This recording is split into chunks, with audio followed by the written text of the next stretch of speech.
Assalamualaikum warahmatullahi wabarakatuh. Perkenalkan, nama saya Rani dengan NPM 5019126. Di sini saya akan menjelaskan kasus 4 saya. Pertama, mata pelajaran apa yang akan saya berikan?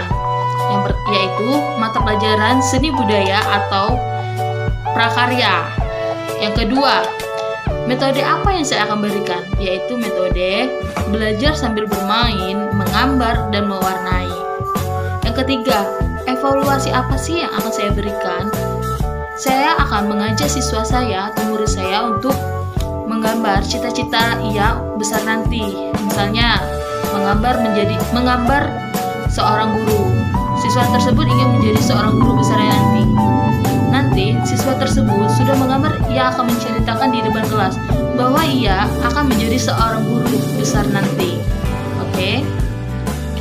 Analisis kasus dalam pembelajaran. Kasus pertama, di sebuah lembaga pendidikan sekolah, terlihat seseorang guru yang sedih dan kesal karena dalam pembelajaran di kelas, siswa tidak memperhatikan apa yang ia sampaikan dan membosankan. Bahkan mereka malah sibuk mengobrol sendiri dan ada pula yang lebih suka melihat keluar kelas. Padahal guru tersebut merasa sudah maksimal dalam penyampaian materi. Ia telah mengajar dengan suara yang keras. Tulisan di papan pun terlihat dengan jelas, namun mereka tetap saja melakukan hal-hal di luar kegiatan proses belajar. Oleh karena itu, guru tersebut sangat lelah dan merasa lebih terkuras habis tenaganya karena telah mengeluarkan semua kekuatannya untuk menerangkan materi belajar kepada siswanya. Jadi, cara mengatasi permasalahan di atas, kita bisa menerapkan dengan seperti ini. Yang pertama, rencanakan beragam metode mengajar. Kenapa seperti itu? Setiap murid memiliki keunikan dan karakternya masing-masing.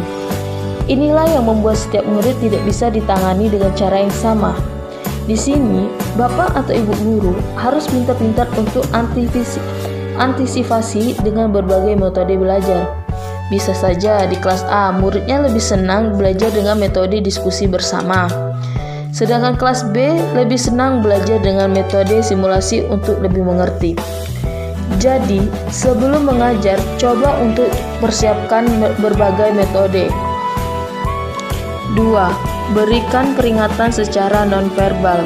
Saat mengajar kelas yang susah diatur, pasti selalu ada saja murid yang membuat gaduh.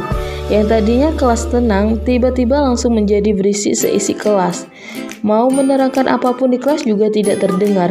Daripada berteriak di depan murid, lebih baik gunakan gestur nonverbal saja. Misalnya, bisa dengan menaruh jari telunjuk di depan mulut untuk memberikan kode jangan berisik. Bisa juga saat ada yang berisik, tetap murid yang membuat keributan sampai akhirnya sadar kalau diperhatikan dan diam sendiri. Sebisa mungkin hindari untuk berteriak. Dengan berteriak, selain menguras emosi, tentunya secara tidak langsung mengajarkan murid bahwa di kelas boleh berteriak. Jadi, cobalah tetap bersikap tenang selalu. 3. Sebisa mungkin tidak berkata jangan. Saat menghadapi murid yang susah diatur, tidak jarang membuat bapak atau ibu guru habis kesabaran.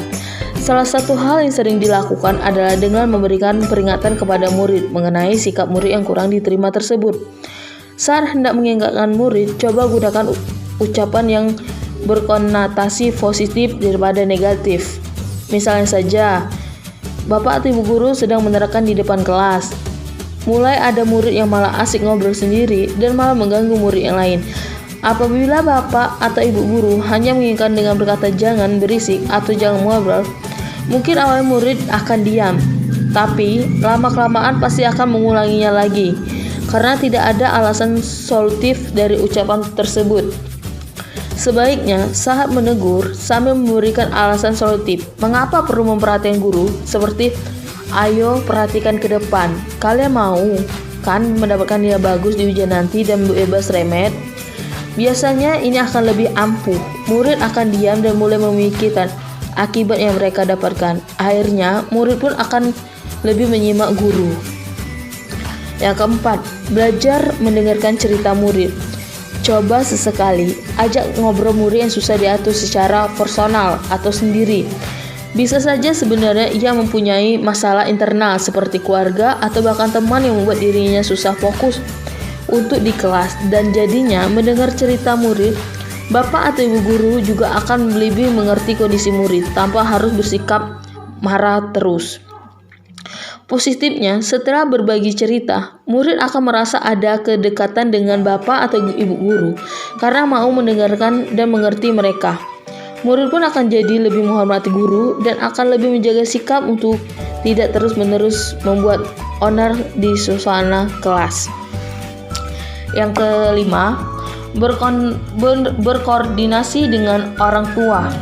Dalam hal ini, butuh adanya koordinasi dengan pihak orang tua. Rutinlah mengadakan pertemuan sehingga bisa mengetahui perkembangan yang terjadi pada siswa. Mulai dari perilaku siswa di rumah, lingkungan, pertemanan, kebiasaannya, dan sebagainya. Oke, itulah solusi dari permasalahan kasus pertama dan kasus kedua. Semoga bermanfaat buat kita semua, terutama kita yang akan menjadi calon guru. Terima kasih. Wassalamualaikum warahmatullahi wabarakatuh.